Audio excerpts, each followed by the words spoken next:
come up with the idea of Jackie being the one that gets killed the first time. So they don't think our readers would be too sympathetic if they go back and kill him. So, but then we also knew that the 50th anniversary of the JFK assassination is next year. Right. And we knew that the topic was already big, and it was going to get bigger. So we know there's going to be a lot of publicity, and it's just increasing.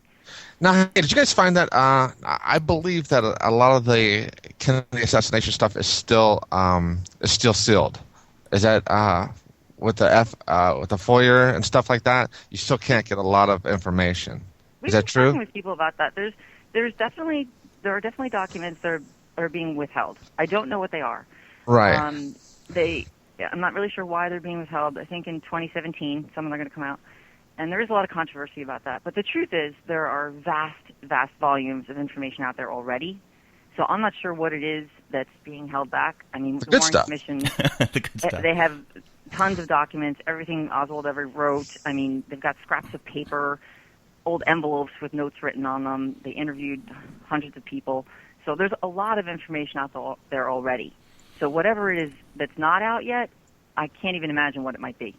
Now, what did you what information did you come up with? Any new information that you think more so tied Oswald with the KGB than what was already publicly known? Well, there's a lot that is known. That Oswald defected to Russia. Right. He worked in Russia for a couple of years, and he married a Russian woman, and he self-declared himself a Marxist. Personally, I think that our book is fiction. Right. We're not trying to blame, overtly the KGB, but I personally think that Oswald acted alone. And I personally disagree with that. Right. There's definitely a much larger conspiracy here.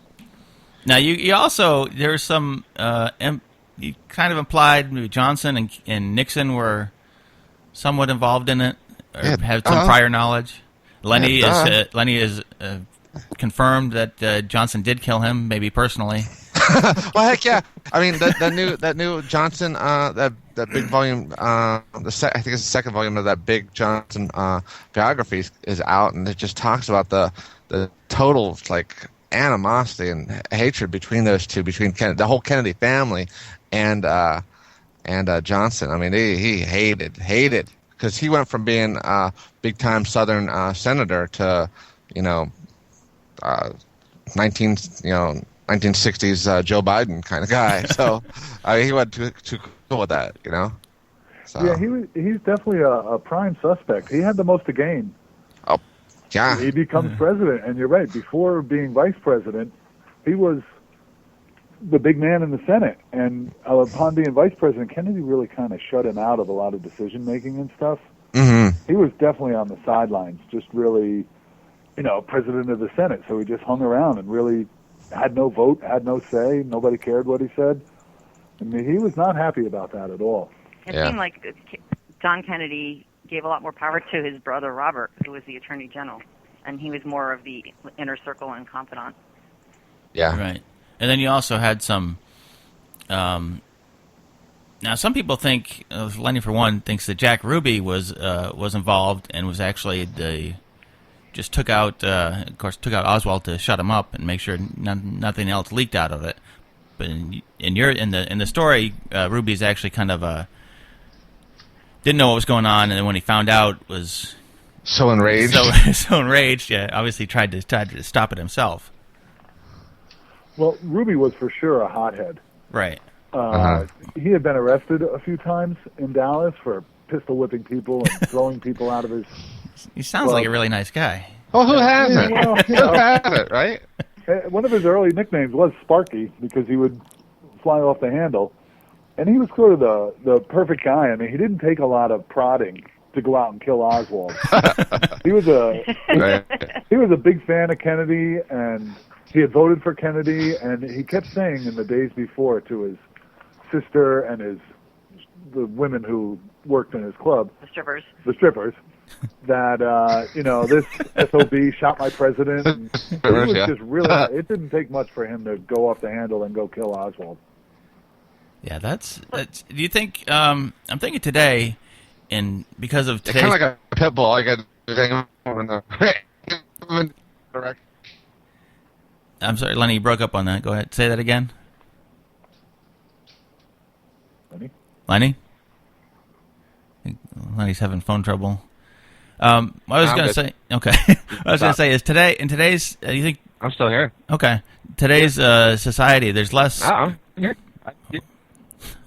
There's less chance of having this type of conspiracy because of all the cameras and the technology, and just the fact that the word travels so fast, and the instantaneousness of news, and just we wouldn't end up with just the Zapruder film. We would have the thousands of angles and in different movies and catching everything.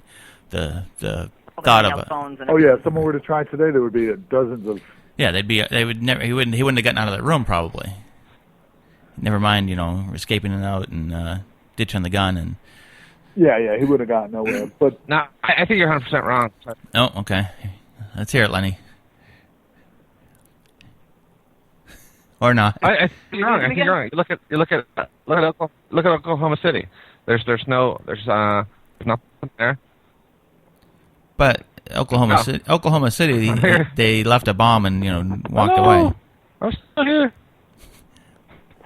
Yeah, but they had no picture of McVeigh. But there's tons of but they do exist. They do exist, but it's owned by the FBI. It does exist. Yeah, he drove by much harder today. Tons of ATMs, tons of other things.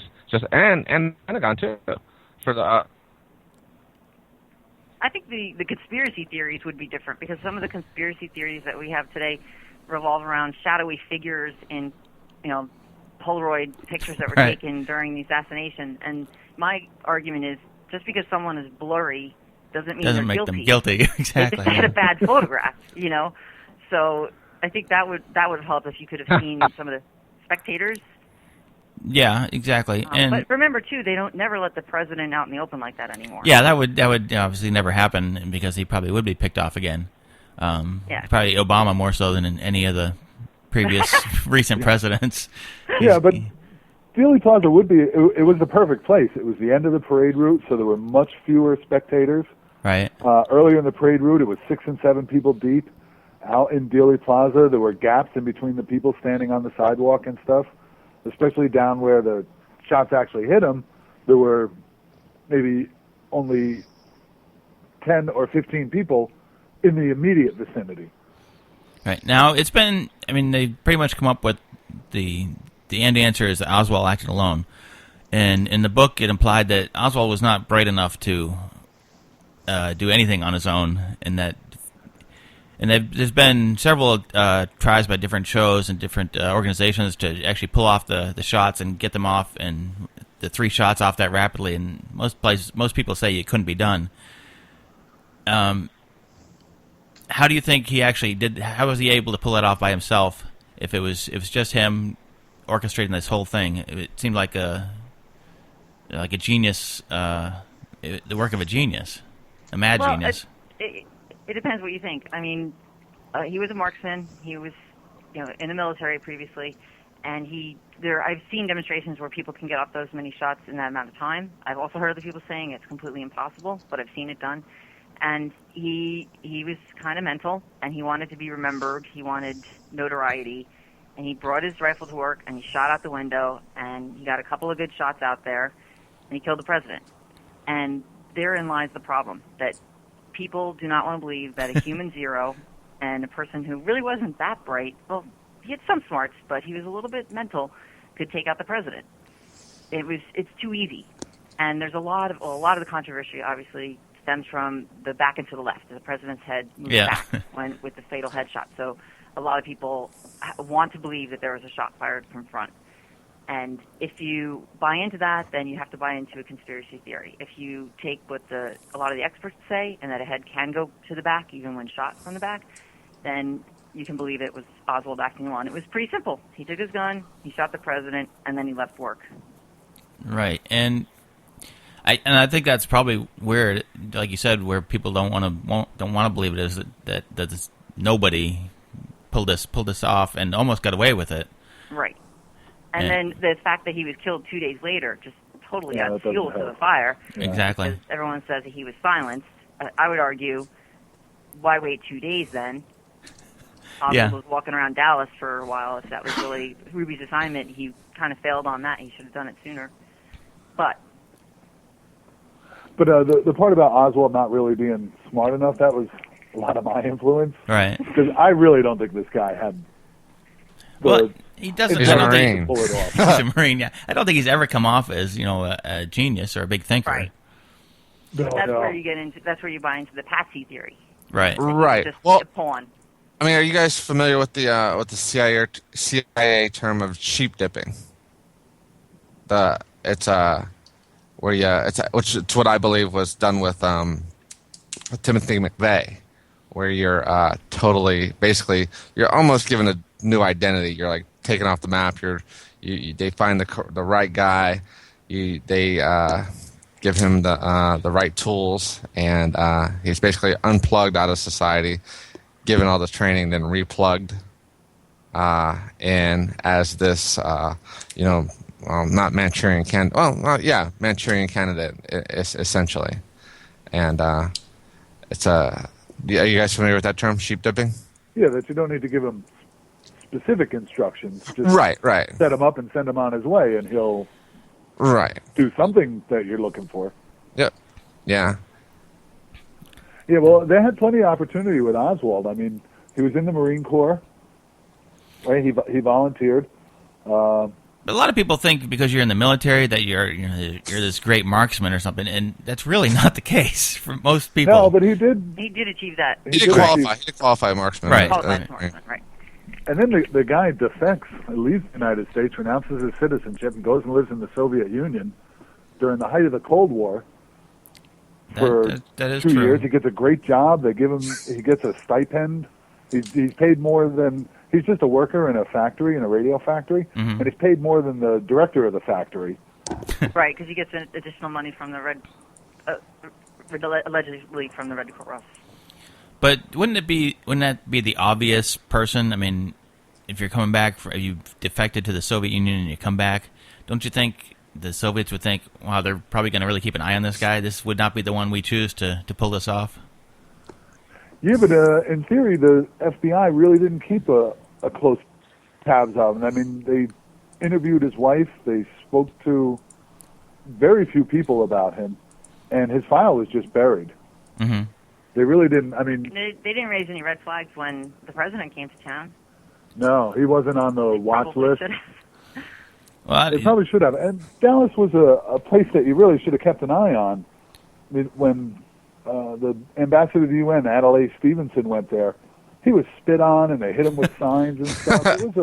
It was a heck of a trip. And that wasn't that long before. No, it was just a few months before. Yeah. Even Johnson got jostled there, like during the '60 campaign. Him and his wife were sort of mobbed by people of Dallas. Yeah. So you think they would have picked up that Oswald was in Dallas and he was a potential threat, but they really didn't. They just now, do you fell think? under the radar. Yeah. Do you think that the Secret Service kind of dropped the ball on this one and not? You think? Well, Yeah. I mean, obviously they did, but Other than obvious. do you think they did everything they could have done? Should they have, picked up the windows like they do now when the president comes to town? They weld down all the manhole covers and basically there's no way you can get to them. Do you think Well, they just let it go? In hindsight, yeah, they totally dropped the ball.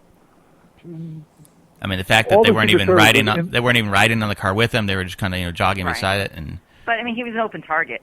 Yeah, There was nothing. They were there. Their job seemed to be more crowd control, keeping people from getting close to the president. But there was nothing stopping from someone from a building or wherever from shooting. Or just standing on the street. Yeah, and pulling out a gun.